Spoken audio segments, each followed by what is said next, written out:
Hello dear student, बेहतर result में आपका फिर से स्वागत है। और आज की क्लास बहुत ही अच्छी होने वाली है, बहुत ही इंपॉर्टेंट क्लास है, जिसमें हम लोग देखेंगे कि किसी एग्ज़ाम में आए, यूपी बोर्ड के एग्ज़ाम में आने वाले कितने क्वेश्चन कैसे इंपॉर्टेंट है, और उस एक ऑरा को कंप्लीट किया जाएगा जिसमें सारे क्वेश्चन केमिस्ट्री से रिलेटेड आ जाएँ और आपको उसके अतिरिक्त पढ़ने की कोई ज़रूरत ना पड़े। उसी के क्रम में हम लोग देखिए ऑब्जेक्टिव क्वेश्चन लगातार आपको शॉर्ट वीडियो में लगातार मैं अपलोड कर रहा हूँ, आप वहाँ से भी देख सकते हैं, चाहे आपकी गाइड की हो, चाहे आपकी अनसॉल्व्ड की हो, चाहे आपकी बुक की हो। मैं वहाँ से आपको लगातार ऑब्जेक्टिव क्वेश्चन की एक आपको सीरीज़ बना के सीक्वेंसली बना के उसको मैं लगातार क्या कर रहा हूँ, शॉर्ट के माध्यम में आप तो प्रोवाइड करवाने का प्रयास कर रहा हूँ। तो अब यहाँ से हम लोग शुरू करेंगे जो आपका लघु उत्तरीय, दीर्घ उत्तरीय और वर्णात्मक प्रश्न जो आते हैं उसके बारे में हम लोग बात करेंगे। तो अब जैसे मान लीजिए पहला चैप्टर जो हमारी यहाँ है वो कौन सी है, रासायनिक क्रियाविधि है, रासायनिक क्रियाओं के प्रकार है, उसके बारे में बात करें हम। तो उसी में अगर आता है तो अगर एक नंबर में क्वेश्चन पूछे कि भौतिक परिवर्तन में रासायनिक परिवर्तन किसे कहते हैं, क्या पूछ सकता है कि भौतिक परिवर्तन किसे कहते हैं, रासायनिक परिवर्तन किसे कहते हैं।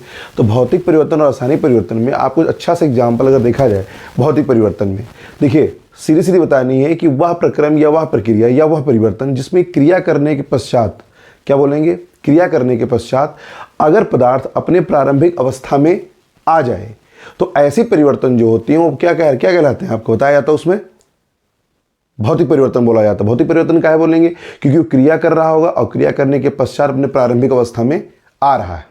तो ऐसे परिवर्तनों को हम क्या कहते हैं, भौतिक परिवर्तन। जिसकी पुनरावृत्ति लगातार चलती रहे और उससे कोई नया उत्पाद का निर्माण ना हो, तो ऐसी प्रक्रियाएं जो होती हैं उनको हमेशा क्या बोलते हैं हम लोग, भौतिक परिवर्तन बोलते हैं। क्या बोलते हैं, भौतिक परिवर्तन। अब थ्योरेटिकल में ले लें हम, जैसे जल चक्र का होना भौतिक परिवर्तन है, बात समझ पा रहे हैं ना, दिन रात का होना भौतिक परिवर्तन है, स्प्रिंग से लटका हुआ कोई भार भौतिक परिवर्तन है। ऐसे रासायनिक परिवर्तन की अगर बारे में बात करें हम लोग, तो रासायनिक परिवर्तन का मतलब होता है कि वे परिवर्तन जो क्रिया करने के पश्चात अपने प्रारंभिक अवस्था में ना आए और किसी नए अन्य उत्पाद का निर्माण करते हों, किसी अन्य उत्पाद का निर्माण करते हों, तो ऐसे परिवर्तनों को हम लोग क्या कहते हैं, रासायनिक परिवर्तन कहते हैं। इसी के साथ दो परिभाषाओं के साथ आपकी क्लास अब स्टार्ट की जाती है। रासायनिक परिवर्तन का एग्जाम्पल जैसे मान लीजिए दूध से दही का बनना। अब दूध से दही तो बनेगा, तो दूध से दही का बनने का मतलब ये हो जाएगा कि वहाँ पे बात होगी कि दूध से दही बना और दही से दोबारा उस दूध को प्राप्त नहीं किया जा सकता है। तो इस प्रकार के परिवर्तन को हम लोग क्या कहेंगे, रासायनिक परिवर्तन कहेंगे।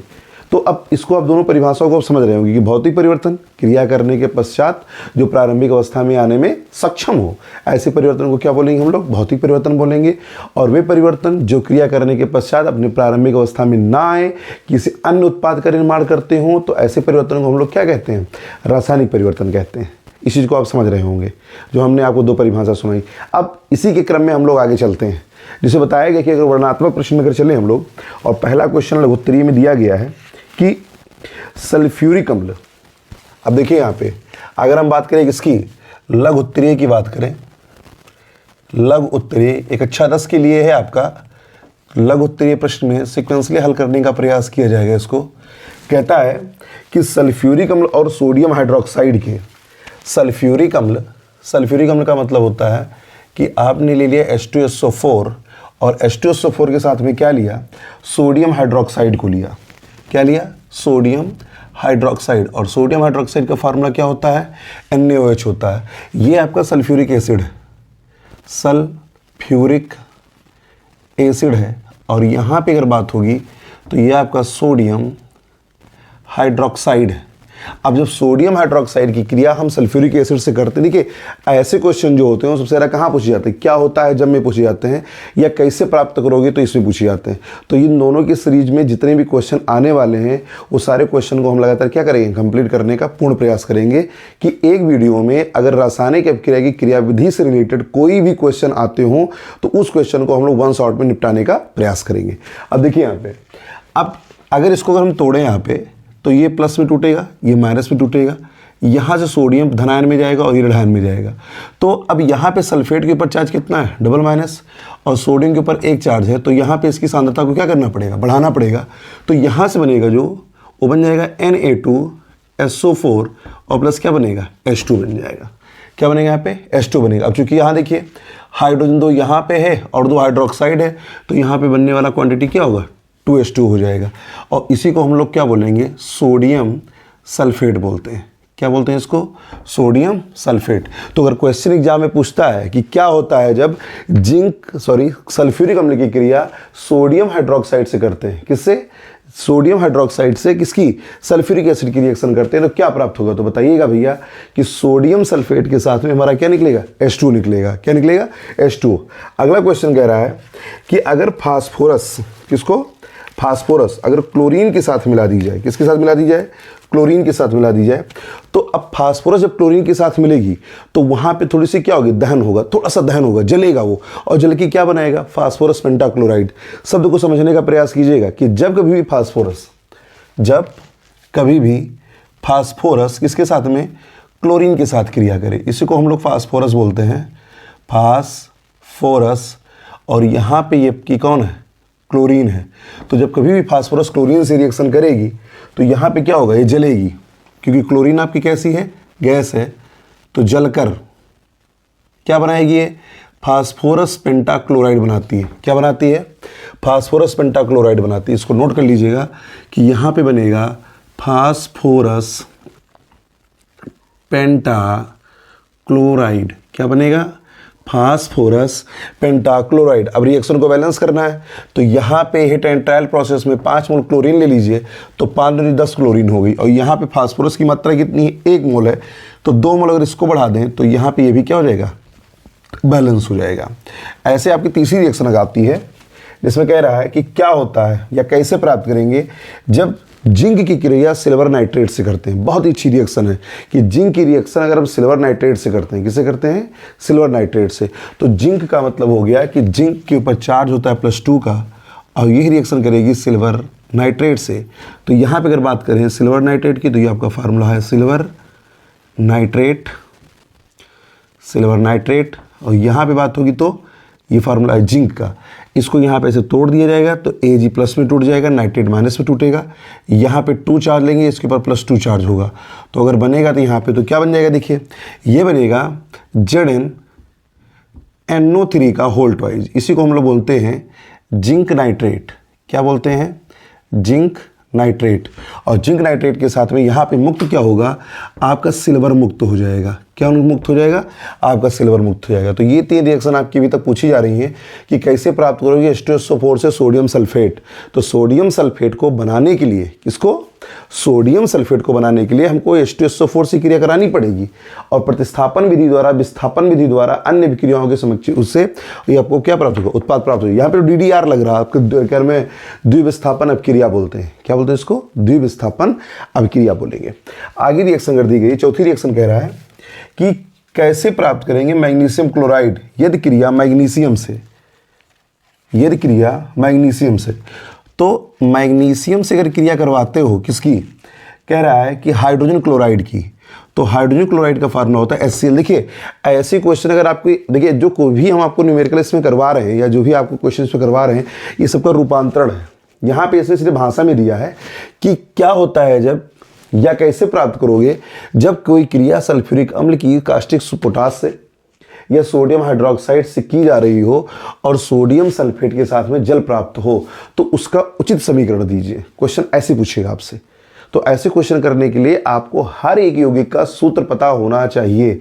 अगर सूत्र पता होगा तभी क्वेश्चन हिलने वाले हैं आपसे, नहीं तो ऐसा होगा कि आप जानकर भी इस क्वेश्चन को क्या कर सकते हैं, गलत कर सकते हैं। तो हमें क्वेश्चन गलत नहीं करना है, इसलिए पूरी तैयारी करने के लिए हमारा वीडियो आपको देखना ही पड़ेगा। तो अब यहाँ पे देखिए मैग्नीशियम की क्रिया HCl साथ करते हैं, तो मैग्नीशियम के ऊपर चार्ज +2 होता है, तो यहाँ पे हम इसकी मात्रा बढ़ाएंगे, क्लोरीन की कितनी होती है, 1 होती है। तो अब मैग्नीशियम विस्थापित करेगा विस्थापन क्रिया में, तो क्लोरीन को लेकर जाएगा और बनेगा क्या, MgCl2, और प्लस यहाँ से निकल जाएगा क्या, H2S। और जैसे H2 गैस यहाँ से निकलेगा तो इसको हम बोलेंगे मैग्नीशियम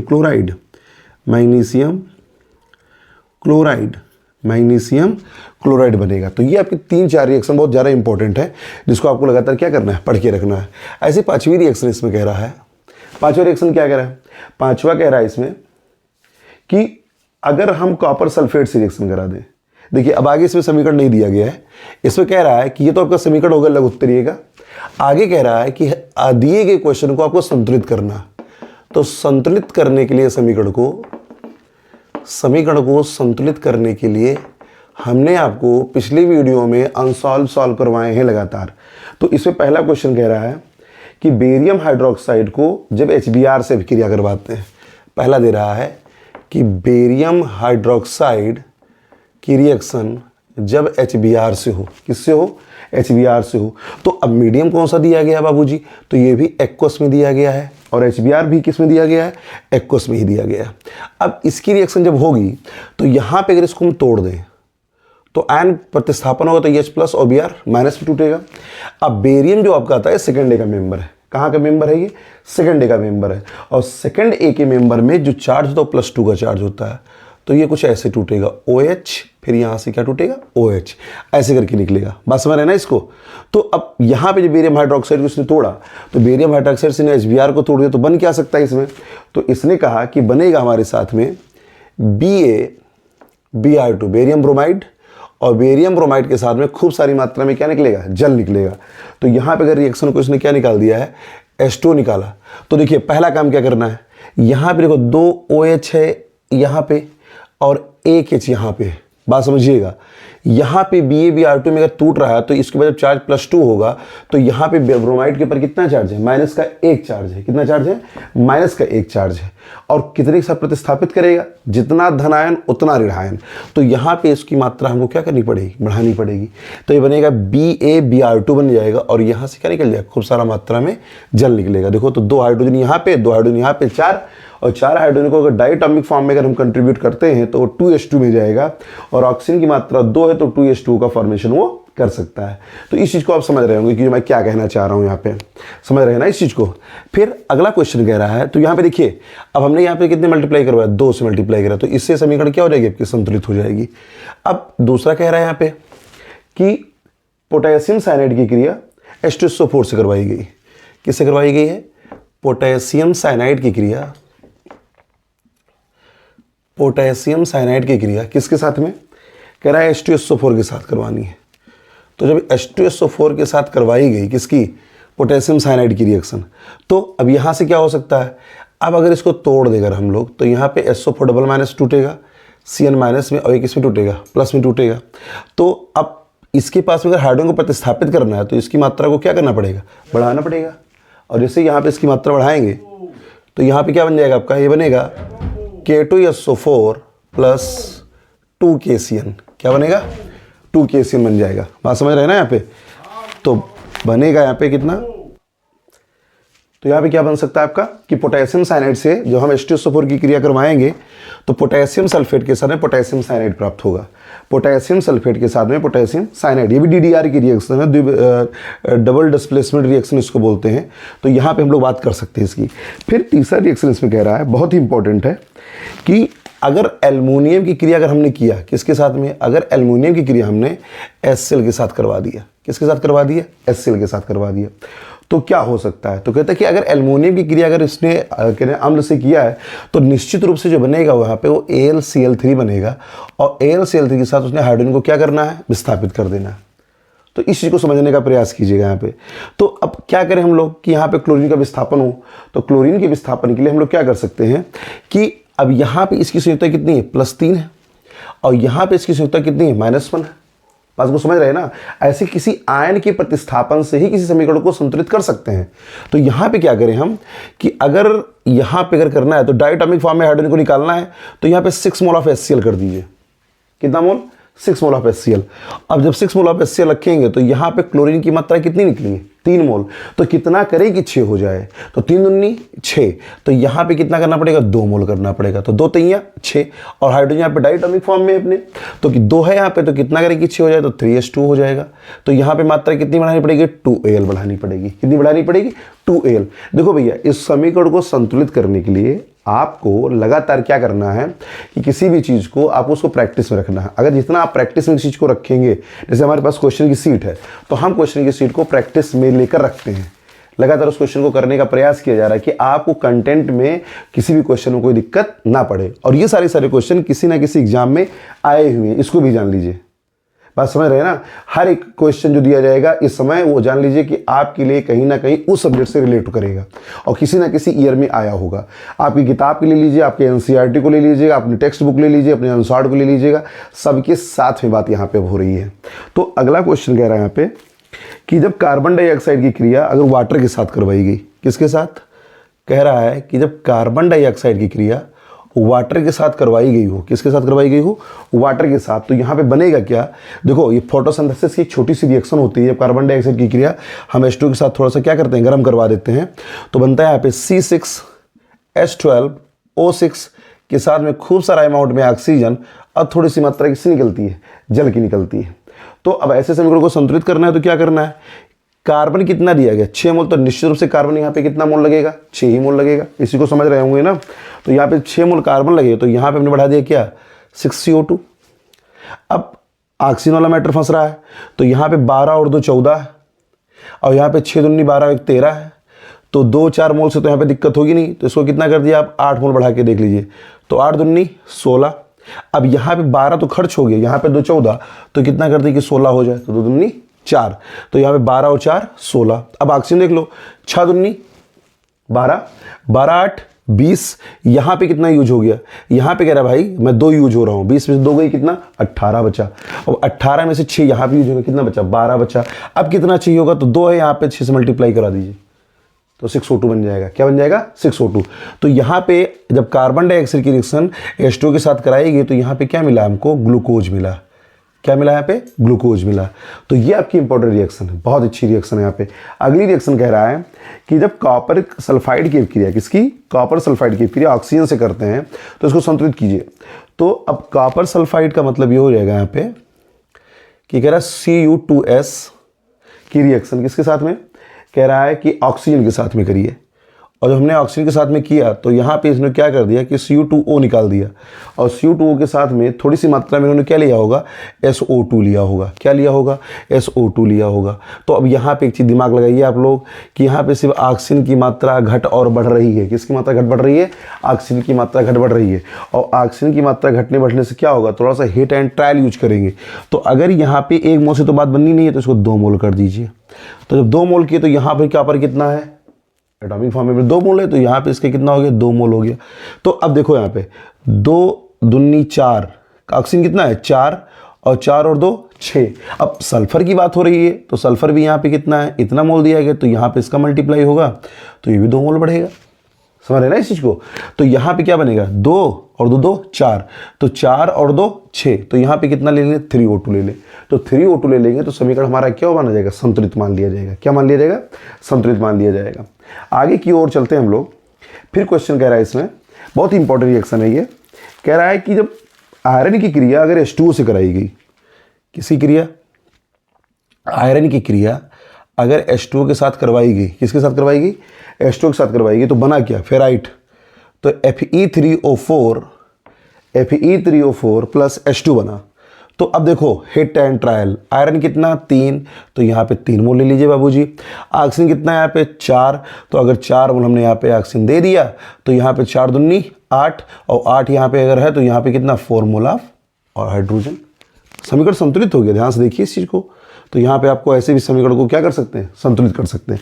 तो ये 2 फ्रेम आपके जो हो रहे हैं, उसमें बताया गया है कि लघु उत्तरीय प्रश्न में किसी भी समीकरण का आपको हिंदी रूपांतरण देगा, और उस हिंदी रूपांतरण से आपसे क्या पूछ लेगा, उससे आपसे उसका समीकरण पूछ सकता है। तो समीकरण जानने के लिए आपको क्या करना है कि उस यौगिक का आपको सूत्र याद होना चाहिए, उस समीकरण का सूत्र आपको याद होना चाहिए। अगर समीकरण का सूत्र याद होगा तभी ऐसे क्वेश्चन आप कर पाएंगे। दूसरे फ्रेम में अगर कहता है, तो दूसरे फ्रेम में क्या कहेगा कि समीकरण को संतुलित कीजिए, समीकरण दे देगा, और उसके बाद आपको number of mole hit and trial process से आपको क्या करना है, जोड़ के रखना है। तो आशा ये 2 चीज़ों को आपने अच्छे से समझा होगा। अब आगे की क्वेश्चन की कड़ी अगर बात करता है, तो इसमें कहता है कि क्या होता है जब, बहुत ही अच्छा रिएक्शन दिया हुआ है। कह रहा है कि क्या होता है जब, ये क्लास 12th में भी आता है और क्लास 10th में भी आता है। तो इसलिए इसकी एक रिएक्शन दी गई इसमें, कह रहा है कि क्या होता है जब, भाषा में लिखा हुआ इसने कि क्या होता है जब सोडियम सल्फेट, किसकी, सोडियम। देखिए इस क्वेश्चन को कराने का मतलब एक ही है कि फ्रेम समझिए कि क्वेश्चन फ्रेम कैसे कर सकता है। क्या होता है जब सोडियम सल्फेट विलयन को क्षारीय बेरियम क्लोराइड क्षारीय बेरियम क्लोराइड विलयन में मिलाया जाता है। बेरियम क्लोराइड विलयन में मिलाया जाता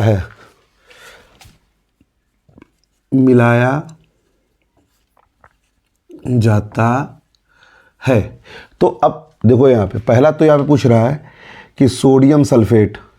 तो सोडियम सल्फेट का जो हमारा फार्मूला होता है क्या, अब देखो सूत्र याद होना चाहिए, Na2SO4। फिर कह रहा है कि यहाँ पे क्षारीय बेरियम क्लोराइड, और बेरियम क्लोराइड का सूत्र होता है BaCl2। देखो कोई समीकरण ऐसे इसमें दिया हुआ नहीं दिया हुआ, चलिए हम करते हैं, इसमें नहीं दिया गया है। तो अब इसमें क्या करना है कि आप समीकरण जब लिखेंगे आंसर में, तो समीकरण आपका होगा कि सोडियम सल्फेट की रिएक्शन जब बेरियम क्लोराइड से की गई, क्या की गई है, तो क्या हो सकता है। इसमें दो चीज़ दिया हुआ कि क्या होता है जब सोडियम सल्फेट विलयन को बेरियम क्लोराइड विलयन में मिलाया जाता है, तो मिलाने का मतलब कि उसको सी रिएक्शन करवाई जा रही है। फिर कह रहा है कि उपयुक्त अभिक्रिया को संतुलित करके उसकी समीकरण को लिखिए। तो समीकरण को संतुलित, अगर आप यौगिक का सूत्र जानते हैं तो समीकरण आपका संतुलित होने वाला है। तो इस चीज़ को देखते हैं यहाँ पे, तो यहाँ पे अगर रिएक्शन को करेंगे, DDR प्रोसेस होगा यहाँ पे, तो ये टूटेगा तो बनेगा क्या, BaSO4 बेरियम सल्फेट, और यहाँ पे निकल जाएगा क्या, 2NaCl, और इसी को हम लोग क्या बोलेंगे, सोडियम क्लोराइड बोलेंगे। क्या बोलेंगे इसको हम लोग, सोडियम क्लोराइड बोलेंगे। तो जब कभी भी ऐसी रिएक्शन आए तो वहाँ पे उस रिएक्शन के लिए आपको क्या करना है कि रिएक्शन के यौगिक के सूत्र और सूत्र की जो संतुलन समीकरण होते हैं, उस समीकरण के संतुलन को देखना रहता है कि कैसे कौन सा समीकरण कहाँ पे प्रतिस्थापित होता है। इसको समझिएगा यहाँ पे। फिर एक बार फिर से आ रहा है हिंदी में, कह रहा है कि संतुलित करिए फिर से समीकरण को। तो अगर समीकरण को संतुलित करना है, क्या करना है, समीकरण को संतुलित करना है, तो समीकरण को संतुलित करने के लिए हम लोग क्या कर सकते हैं। यहाँ पे कह रहा है इसमें कि तनु सल्फ्यूरिक अम्ल दानेदार जिंक के साथ अपक्रिया करे। विस्थापन अपक्रिया है कि तनु कौन है, सल्फ्यूरिक अम्ल। तो तनु सल्फ्यूरिक अम्ल का मतलब फार्मूला हो गया H2SO4। किस मीडियम में आपका होगा, ये डाइल्यूट मीडियम में होगा। किस मीडियम में होगा, डाइल्यूट मीडियम में होगा। फिर कह रहा है कि किससे करना है, दानेदार जिंक से क्रिया करवानी है। तो दानेदार जिंक से जब करवाएंगे तो विस्थापन अपक्रिया होगी, क्योंकि हाइड्रोजन की तुलना में जिंक की क्रियाशीलता ECS में ज़्यादा होती है। क्या होती है, ज़्यादा होती क्रियाशीलता। तो ये क्या करेगा, आपका ZnSO4 बना लेगा। क्या बना लेगा, ZnSO4, और प्लस यहाँ से क्या निकालेगा, हाइड्रोजन गैस निकाल देगा। तो ये समीकरण आपके लिए बहुत ही ज़्यादा इंपॉर्टेंट है कि जब कभी भी दानेदार जिंक से या जिंक से क्रिया करे तो ऐसी अभिक्रियाएं क्या होती हैं, विस्थापन अपक्रिया आपकी कहलाती हैं। क्या कहलाती हैं, विस्थापन अपक्रिया कहलाती हैं। अब अगला क्वेश्चन इसमें कह रहा है कि क्या होता है जब जिंक चूर्ण को तनु सल्फ्यूरिक अम्ल से क्रिया करवाया था। कह रहा है जिंक चूर्ण को तनु सल्फ्यूरिक अम्ल से क्रिया करवाया जाता। देखो दोनों समीकरण का फ्रेम अलग अलग है लेकिन समीकरण एक ही है, समझिए इस चीज को। तो यहाँ पे जब डाइल्यूट H2SO4 से क्रिया करवाया गया, इसका जिंक का करवाया गया है, तो जिंक जब इससे क्रिया करेगी, किससे, इससे, तो ZnSO4 प्लस H2 निकाल देगा। तो दोनों समीकरण का मतलब एक ही है, चाहे दानेदार जिंक की बात करें चाहे जिंक चूर्ण की बात करें। तो ऐसे समीकरण को संतुलित करना है तो आप उसके फ्रेम को समझने का प्रयास जरूर कीजिए। फिर अगला कह रहा है कि तनु HCl हाइड्रोक्लोरिक एसिड। फिर अगला समीकरण कह रहा है इसमें कि हाइड्रोक्लोरिक एसिड दिया गया है, HCl दिया गया है, और HCl का मीडियम कैसा होना चाहिए, तनु होना चाहिए। कैसा होना चाहिए, तनु होना चाहिए। और इसकी क्रिया किसके साथ में कर रहा है, एल्युमिनियम के साथ करना है। तो जब एल्युमिनियम के साथ करेंगे यहाँ पे तो Al हो गया, तो यहाँ से अगर रिएक्शन करेगा तो बन जाएगा AlCl3। क्या बन जाएगा, AlCl3, और प्लस यहाँ से क्या निकलेगा, HCl। तो यहाँ पे क्या कर सकते हैं हम लोग, अगर 6 मोल यहाँ पे बढ़ा दें और यहाँ पे कितना 2 मोल बढ़ा दें तो ये बन जाएगा 2AlCl3। क्या बन जाएगा, 2AlCl3 प्लस 3H2 निकल जाएगा। क्या निकल जाएगा, 3H2। देखो इस समीकरण को मैंने कहीं संतुलित किया। देखिए ये रिपीटेड क्वेश्चन है आपका, बहुत ही सुंदर क्वेश्चन यहाँ पे दिया गया कि जब HCl की रिएक्शन एल्युमिनियम से कराई जाएगी तो एल्युमिनियम वहाँ पे किससे, उभयधर्मी धातु की तरीके से काम करेगा। HCl जो होगा वहाँ पे अम्ल का काम करेगा, तो बनने वाला जो होगा वो लवण बनेगा, और लवण के साथ में उसमें हाइड्रोजन गैस को विस्थापित किया जाएगा। क्या किया जाएगा, हाइड्रोजन गैस को विस्थापित किया जाएगा यहाँ पे। तो इस चीज़ को आप समझ रहे होंगे यहाँ पे। अब अगला क्वेश्चन कह रहा है, इसी में देखते हैं, इसी फ्रेम में देखा जाएगा कि सोडियम ऑक्साइड को जल में घोल दिया जाए। तो जब सोडियम ऑक्साइड की बात करेगा तो सोडियम ऑक्साइड का मतलब कि Na2O, ये सोडियम ऑक्साइड होता है। क्या होता है? ये सोडियम ऑक्साइड होगा कि Na2O को जब हीट करवाया जाएगा तो यहाँ पे क्या बन सकता है? तो Na2O को जब इन्होंने H2O से रिएक्शन करवाया तो भैया इसको जान लीजिएगा, पूछेगा कि क्या होता है जब सोडियम ऑक्साइड पे हम जल का छिड़काव करते हैं। तो भैया उसमें क्या निकलेगा कि भाप निकलेगा। जैसे मान लीजिए कि कभी तवे के ऊपर जब पानी डाला जाता है ना, तो जब तवा गर्म होता है तो उसके ऊपर जब पानी का छोंका मारते हैं भाप निकलता है, तो ऐसे से भाप निकलेगा। और भाप किसका होगा? वो सोडियम हाइड्रोक्साइड का होगा। क्या होगा? Sodium hydroxide. और सोडियम हाइड्रोक्साइड की मोल की संख्या पे 2 दी गई है, तो इसको बैलेंस किससे करेंगे हम लोग? 2 से करेंगे। किससे करेंगे? 2 से। और इसका क्या नाम हो जाएगा? सोडियम हाइड्रोक्साइड होगा। क्या होगा इसका नाम? Sodium hydroxide. तो अब इतना जो क्वेश्चन आपको दिया गया है, इसमें लघु उत्तरीय, दीर्घ उत्तरीय, बहुविकल्पीय जो भी क्वेश्चन दिए गए, जो समीकरण से संबंधित क्वेश्चन है, किस संबंधित है? समीकरण से संबंधित है। और आपके पहले चैप्टर में अगर ऐसे क्वेश्चन पूछे जा रहे होंगे तो इस क्वेश्चन को आपको स्किप नहीं करना है, इसको करके ही आना है, इसके साथ लड़के आना है आपको। समझ रहे हैं ना इस चीज़ को? अब अगला अगर देखा जाए, इसमें इतना आप इसको नोट कर सकते हैं यहाँ पे, जो आपके क्या एग्जाम से रिलेटेड अगर हो, आप अपना प्रैक्टिस कर रहे हो तो इसको आप लोग नोट कर सकते हैं। इसी में अगला कह रहा है, इसी को यहीं पे देखा जा रहा है कि क्या होता है जब, फिर वही वाला क्वेश्चन आ रहा है, कह रहा है कि क्या होता है जब, क्या होता है जब, क्या कह रहे हैं? लेड नाइट्रेट को अगर गर्म कर दें हम, किसको गर्म कर दें? लेड नाइट्रेट को गर्म कर दें। लेड नाइट्रेट को गर्म करते हैं, गर्म करते हैं। तो अगर लेड नाइट्रेट को गर्म करेंगे तो लेड नाइट्रेट का जो सूत्र होता है PbNO3 का होल ट्वाइस, ये सूत्र होता है। और इसमें से क्या हो सकता है कि अगर ये हीट कराया गया तो निकलेगा क्या? लेड का ऑक्साइड निकलेगा। और नाइट्रोजन दिया गया तो नाइट्रोजन के साथ में ऑक्साइड निकलेगा, तो ये निकल जाएगा NO2, और NO2 के साथ में O2 भी मुक्त होगी आपकी। तो अब यहाँ पे ध्यान से देखिए, 3 दूनी 6 ऑक्सीजन दिया गया, यहाँ पे 3 और 2 2 4 और 1 5 दिया गया। तो अगर इसकी मात्रा को 2 मोल अगर बढ़ा के देख लें तो हो सकता है समीकरण थोड़ा बहुत संतुलित हो जाए। तो यहाँ पे 2 मोल लेड दिया गया तो यहाँ पे 2 मोल लेड ऑक्साइड निकल जाएगा। यहाँ पे 2 दूनी 4 दिया गया तो यहाँ पे 4 NO2 निकल जाएगा। और 3 दूनी 6 दूनी 12। तो अब यहाँ पे ऑक्सीजन देख लो, 2 मोल, 4 दूनी 8, 8 2 10 और 2 12। तो ये रिएक्शन हमारी संतुलित मानी जाएगी। जहाँ पे क्या प्राप्त हो सकता है बाबूजी? आप लिख सकते हैं यहाँ पे, सर ये लेड ऑक्साइड निकलेगा। क्या निकलेगा? लेड ऑक्साइड निकलेगा। तो इस चीज़ को आप समझने का प्रयास कीजिएगा। अगला समीकरण कह रहा है इसमें कि नाइट्रिक एसिड, देखिए हम फार्मूला लिख के चल रहे हैं, लेकिन आपकी बुक में या आपके सिलेबस में जो क्वेश्चन दे रहा है वो हिंदी की भाषा में दिया हुआ है। और हिंदी की भाषा के साथ साथ आपकी उसको यौगिक का सूत्र आपको जानना जरूरी है। इसे लगातार आप प्रैक्टिस करते रहिए, लगातार प्रैक्टिस करते रहिए आप लोग। क्वेश्चन कह रहा है कि नाइट्रिक एसिड क्या होता है जब नाइट्रिक एसिड की रिएक्शन HNO3 की क्रिया जब कैल्शियम हाइड्रोक्साइड से करते हैं। किससे करते हैं? कैल्शियम हाइड्रोक्साइड से करेंगे। तो कैल्शियम हाइड्राइड से करने पर क्या होगा कि ये CaNO3 का होल ट्वाइस का है, क्योंकि इसके ऊपर +2 का चार्ज। और जब ये निकालेगा तो नाइट्रेट को निकालेगा, और नाइट्रेट के यहाँ पे अगर देखा जाए धनायन की संख्या 2 है तो ये 2 ऋणायन को साथ में मुक्त करेगा।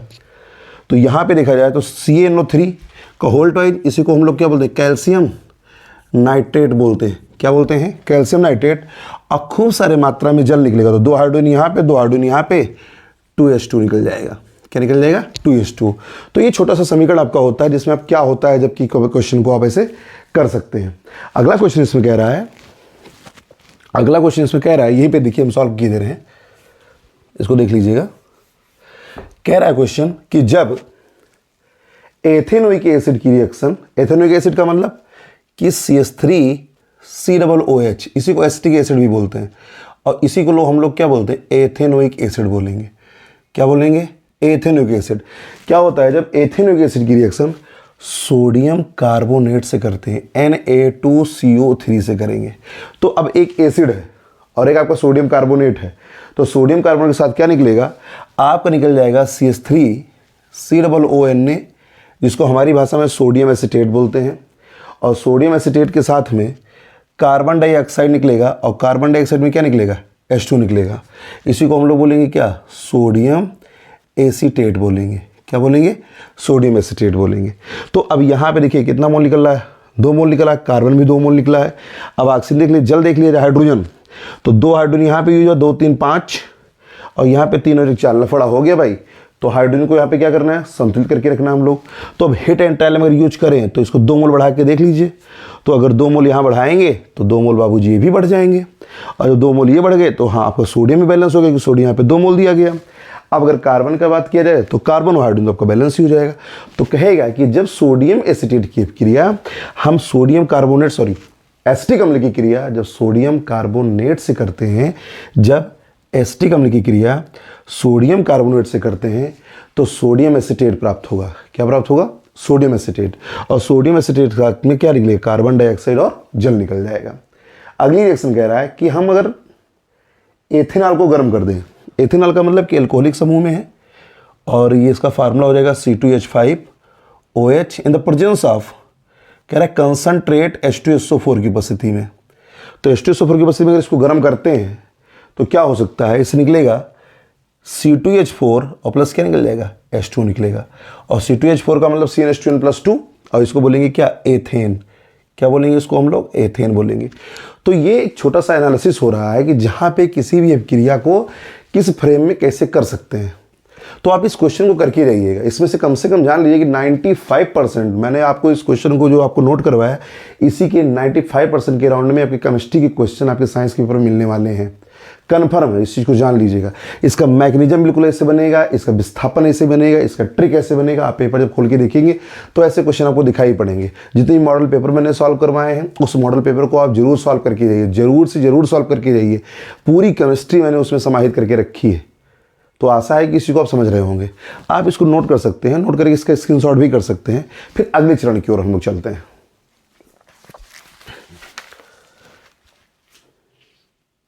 तो सब्जेक्टिव क्वेश्चन आता है, और सब्जेक्टिव क्वेश्चन में आपका पहला क्वेश्चन पूछ रहा है कि जब लोहे की कील को, कहां पे कह रहा है क्वेश्चन कि जब लोहे की कील को, लोहे की कील को किसमें, लोहे की कील को कॉपर सल्फेट, कॉपर सल्फेट के विलयन में डुबोया जाता है, विलयन में डुबोया जाता है, तो विलयन का रंग, विलयन का रंग क्यों बदल जाता है, विलयन का रंग क्यों बदल जाता है। अब ऐसे अगर क्वेश्चन दिए जाएं कि जब लोहे की कील को, किसमें, लोहे की कील को कॉपर सल्फेट के विलयन में डुबोया जाता है तो विलयन का रंग क्यों बदल जाता है। तो देखिए भैया, लोहे की कील का मतलब यहाँ पे हो गया कि अब बात किसकी कर रहे हैं हम लोग, आयरन की बात कर रहे हैं। किसकी बात कर रहे हैं, आयरन की बात कर रहे हैं।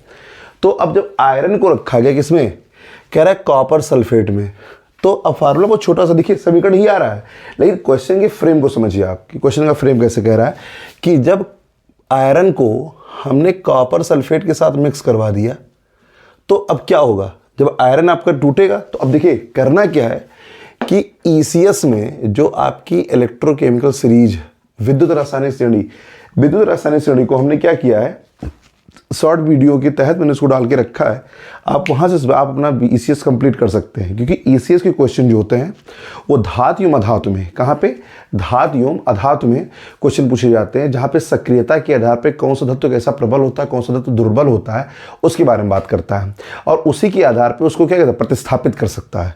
तो प्रतिस्थापित करने का आप तरीका जान जाएंगे। अगर धातु एवं अधातु को पकड़ बनाना है तो आपको ECS आना जरूरी है। अगर ECS आपको आ गया, इलेक्ट्रोकेमिकल सीरीज मतलब विद्युत रासायनिक श्रेणी, जहाँ पे किसी तत्व की प्रबलता उसके हाइड्रोजन से कंपेयर की जाती है। किसी की जाती है, हाइड्रोजन से ऊपर, हाइड्रोजन से नीचे, हाइड्रोजन से ऊपर होंगे तो क्या कर सकते हैं, हाइड्रोजन से नीचे होंगे तो क्या कर सकते हैं, इसके बारे में बात होती है।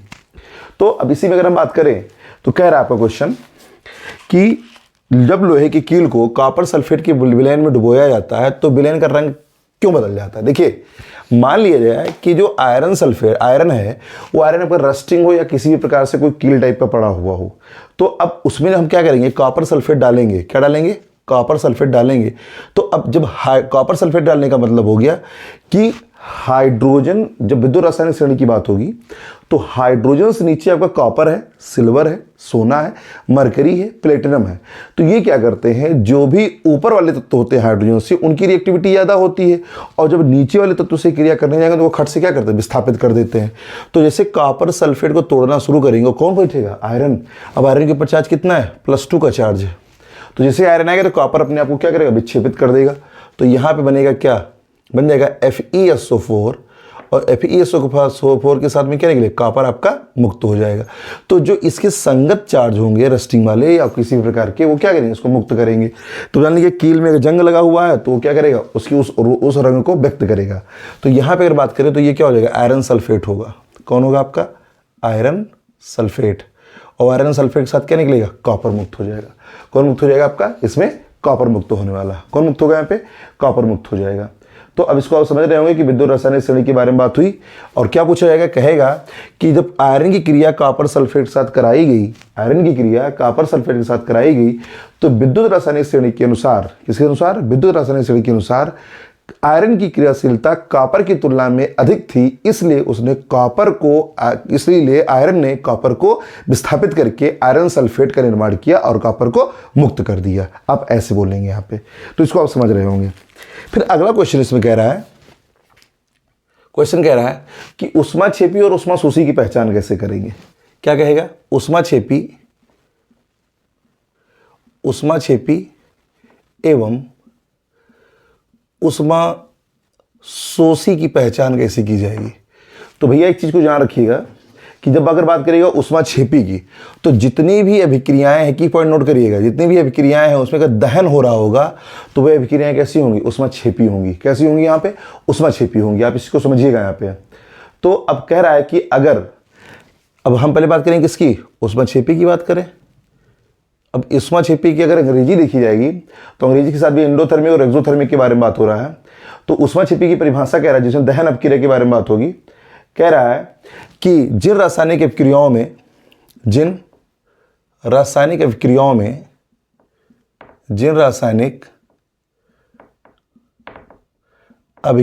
में किसके साथ, क्रिया करने के साथ साथ, जिस रासायनिक अभिक्रियाओं में उत्पाद के निर्माण के साथ साथ, रासायनिक अभिक्रिया में उत्पाद के निर्माण के साथ ऊष्मा उत्पन्न होती हो। क्या उत्पन्न होती हो? ऊष्मा उत्पन्न होती हो। ऊष्मा उत्पन्न होती हो, क्या कहलाएंगी? ऊष्माक्षेपी अभिक्रिया कहलाएंगी। ऊष्माक्षेपी रिएक्शन लिख दे रहे हैं यहाँ पे, ऊष्माक्षेपी रिएक्शन कहलाती हैं, ऊष्माक्षेपी अभिक्रिया कहलाती है। तो आप इसको समझ रहे होंगे कि जिन अभिक्रियाओं में रासायनिक क्रिया के दौरान उत्पाद के साथ साथ ऊष्मा प्राप्त होती हो, तो ऐसी अभिक्रियाओं को क्या कहते हैं हम लोग? ऊष्माक्षेपी अभिक्रिया कहते हैं। क्या कहते हैं? ऊष्माक्षेपी अभिक्रिया कहते हैं। ऐसी जब दूसरी बात, जैसे मान लिया जाए कि यहाँ पे अगर रिएक्शन करें हम लोग, तो दहन, अगर माना गया कि ऊष्माक्षेपी दहन होना ही होना, तो हम बहुत ही सुंदर सी रिएक्शन है, बहुत ही इंपॉर्टेंट रिएक्शन है। अगर मीथेन का दहन करते हैं तो कार्बन डाइऑक्साइड निकलेगा, और कार्बन डाइऑक्साइड के साथ क्या निकलेगा? H2 निकल जाएगा यहाँ पे। तो ऐसी रिएक्शन अगर आती है 2 दूनी 4, तो यहाँ पे 2 2 4, तो यहाँ पे कितना, 2 मोल बढ़ा दिया जाए। तो रिएक्शन आपकी संतुलित भी करनी है इसके साथ में। तो अगर कहे आपसे कि अगर ऐसी अभिक्रिया हो और उसमें ऊष्मा को ऐड किया जाए, किसको ऐड किया जाए? ऊष्मा को ऐड करके लिखा जाए, तो ऐसी अभिक्रियाएं जो होती हैं ये ऊष्माक्षेपी अभिक्रिया कहलाती हैं। क्या कहलाती है यहाँ पे? ऊष्माक्षेपी अभिक्रिया कहलाती हैं। अब अगर हम बात करें किसकी? ऊष्माशोषी अभिक्रिया की। किसकी बात करें हम लोग? ऊष्माशोषी अभिक्रिया की बात करें तो ऊष्माशोषी अभिक्रिया कहती है कि जिसमें अभिक्रिया के दौरान ऊर्जा क्या हो? अवशोषित होती हो। क्या होती हो? अवशोषित होती हो। मतलब जिन अभिक्रियाओं में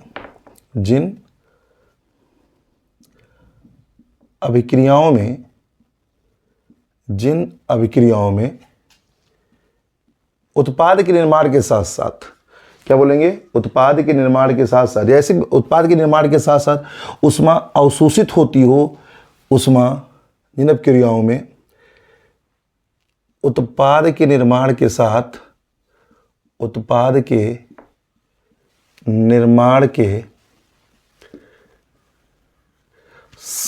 साथ ऊष्मा अवशोषित होती हो तो क्या कहलाएंगी ये? ऊष्मा शोषी अभिक्रिया कहलाएंगी। ऊष्मा शोषी अभिक्रिया कहलाती हैं। ऊष्मा शोषी अभिक्रिया कहलाती है। अब जैसे रिएक्शन मान लिया जाए कि यहाँ पे नाइट्रोजन ऑक्साइड को हमने हीट करा दिया, तो जब इसे माना गया कि यहाँ पे लिखा गया कि N2 प्लस O2 की रिएक्शन में 2NO का निर्माण हुआ। किसका निर्माण हुआ? 2NO का। और 2NO का मतलब हो गया, क्या बोलेंगे यहाँ पे? Nitrogen oxide. और यहाँ पे माइनस का चार्ज लग जाए। किसका चार्ज लग जाए? माइनस का चार्ज लग जाए। तो ऐसी अभिक्रियाएं जो होती हैं वो आपकी क्या कहलाती हैं? ऊष्मा क्षेपी अभिक्रिया कहलाती हैं। क्या कहलाती हैं यहाँ पे? ऊष्मा क्षेपी अभिक्रिया कहलाती हैं। अब दो चीज़ दिमाग में रखिएगा, चाहे जो भी रिएक्शन दे दे, अगर ये आपका नोट पॉइंट है, कौन है आपका नोट पॉइंट, अगर उत्पाद की ओर डेल्टा एच का मतलब एंट्रोपी चेंज होता है, एंथैल्पी चेंज होता है। डेल्टा एच ऊष्मा पॉजिटिव दिया जाए तो वह ऊष्मा क्षेपी होंगी। अगर प्रोडक्ट की ओर डेल्टा एच या ऊष्मा कैसी हो? नेगेटिव हो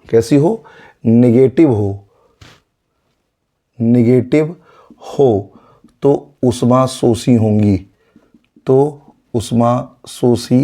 होंगी। इसी को समझ रहे होंगे आप। तो ये आपका की पॉइंट है। अगर किसी क्वेश्चन में अगर आपको दे रहा है, डायरेक्ट अगर आपको किसी क्वेश्चन में दे दे कि आप ये बताइए कि ये अभिक्रिया अगर दी गई तो ऊष्मा क्षेपी है कि ऊष्मा शोषी है, तो आप डायरेक्ट ऐसी ही पहचान कर सकते हैं कि अभिक्रिया ऊष्मा क्षेपी या ऊष्मा शोषी हो सकती है। आगे की अभिक्रिया कह रहा है कि जो श्वसन है वो क्या है? ऊष्मा क्षेपी है कि ऊष्मा शोषी है?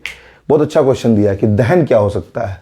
तो इसको चीज़ को समझिएगा कि दहन अगर पूछा जाएगा, दहन नहीं होगा, श्वसन कैसी अभिक्रिया है। तो श्वसन का मतलब होता है, बात वही है कि श्वसन में अगर है तो श्वसन में दहन होना है। दहन होने का मतलब हो जाएगा कि अगर आप क्या कहते हैं कोई पदार्थ खा रहे होंगे तो वो छोटे छोटे कोई हैवी पार्टिकल का मॉलिक्यूल होगा तो उसको आप क्या करेंगे? खाएंगे। और छोटे छोटे मॉलिक्यूल में अगर तोड़ रहा है तो छोटे छोटे मॉलिक्यूल में तोड़ने के लिए उसको क्या चाहिए? एनर्जी की रिक्वायरमेंट होती है। तो उसमें एनर्जी आपको प्राप्त होती है। बस समझ रहे हैं ना? तो ऐसी अभिक्रियाएं जो होती हैं उनको क्या कहते हैं हम लोग? आप श्वसन को इसमें किसमें रख सकते हैं? आप ऊष्मा क्षेपी अभिक्रिया में रख सकते हैं। किसमें रख सकते हैं? ऊष्मा क्षेपी अभिक्रियाओं में रख सकते हैं। तो अगर पूछे कि श्वसन ऊष्मा क्षेपी अभिक्रिया क्यों है, एग्जाम्पल ले लें तो यहाँ पे श्वसन को रख सकते हैं। देखिए, किसी भी चीज़ को खाने पर अगर ऑथेंटिक परिभाषा आप बोलेंगे तो बोलेंगे श्वसन प्रक्रिया के दौरान। किसके दौरान? श्वसन प्रक्रिया के दौरान जब किसी पदार्थ को खाया जाता है, खाने में क्या होता है? उसको तोड़ा जाता है। तो तोड़ने के साथ में क्या होता है? आप जब किसी वृहद मॉलिक्यूल को खाएंगे, बड़े अणु को खाएंगे तो छोटे छोटे अणु में टूटेगा और टूटने के बाद वो एनर्जी प्रोवाइड कर पाएगा। हमने क्या कहा है कि उत्पाद के निर्माण के साथ साथ ऊष्मा उत्पन्न करे। क्या करे? ऊष्मा उत्पन्न करे। तो ऐसी अभिक्रियाएं क्या होती हैं? आपकी ऊष्मा क्षेपी अभिक्रिया। श्वसन में जो बड़े मॉलिक्यूल होते हैं, मान लिया जाए कि कोई चीज़ खा रहे होते हैं, वो चीज़ को क्या करे? उसका ब्रेकडाउन हो। जैसे मान लिया अगर हम क्या कर ले रहे हैं, कोई फूड पार्टिकल ले लिए और फूड पार्टिकल्स जो है वो लाइट पार्टिकल में टूट रहा है और लाइट पार्टिकल में टूटने के साथ साथ वो क्या करे? एनर्जी गेन कराता है हमको। तो ऐसे मॉलिक्यूल्स क्या होते हैं? आपकी अभिक्रियाएं जो होती हैं ऊष्मा क्या कहलाती हैं? ऊष्मा क्षेपी अभिक्रिया कहलाती है। क्या कहलाती है? ऊष्मा क्षेपी। तो इस चीज़ को आप समझ रहे होंगे यहाँ पे जो हमने आपको बताया। अब इसी के आगे वाले चरण में हम चलें और बात करें किसकी? रिडॉक्स की बात करें।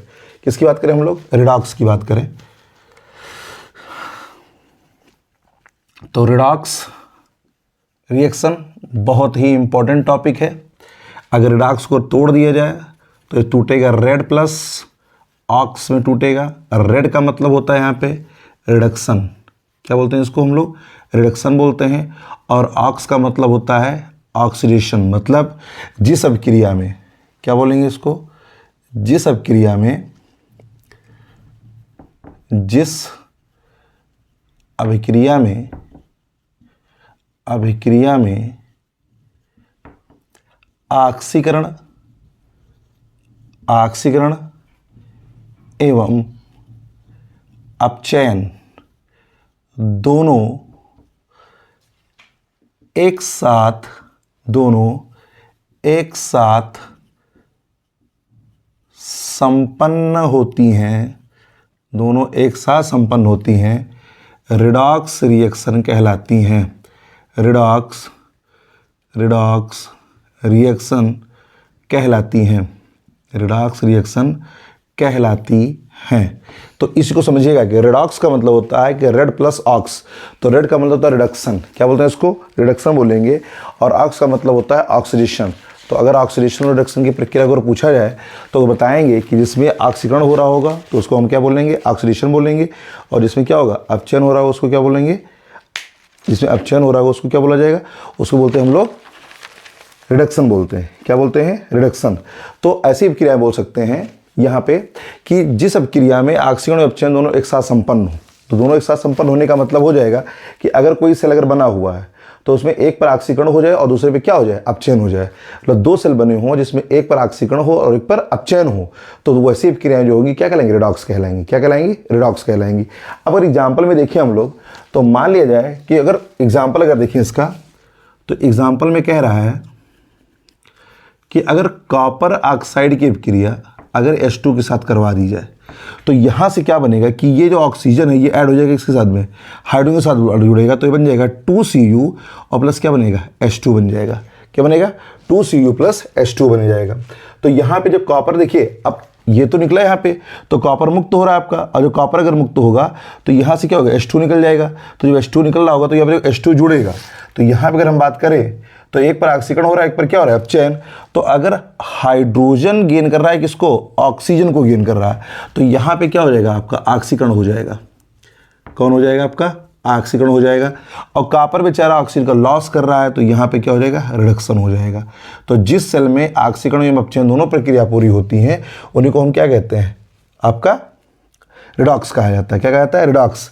अब अगर यहाँ पे परिभाषाएं आपको बोलता है कि रिडक्शन की परिभाषा में अपचयन क्या होता है, क्या होता है, अपचयन पूछे तो अपचयन बताना है कि क्या बोलेंगे, हाइड्रोजन का, हाइड्रोजन का, हाइड्रोजन का जुड़ना एवं ऑक्सीजन का, किसका, ऑक्सीजन का निकलना, ये आपका अपचयन हो जाएगा, निकलना।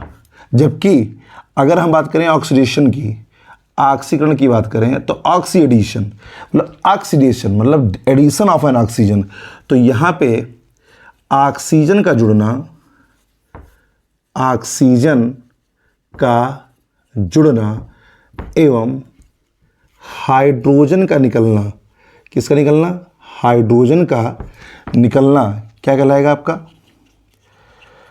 हाइड्रोजन का निकलना आपका क्या कहलाएगा, ऑक्सीडेशन कहलाएगा। क्या कहलाएगा, ऑक्सीडेशन। तो इस समीकरण के द्वारा आप इसको समझ सकते हैं। यहाँ पे कॉपर ऑक्साइड भी ले जा सकता है, इतनी बहुत बड़ी बात नहीं है, कॉपर ऑक्साइड भी हम लोग ले सकते हैं।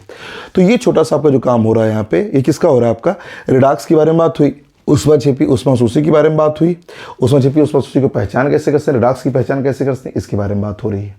आगे की चरण में हम लोग चलते हैं।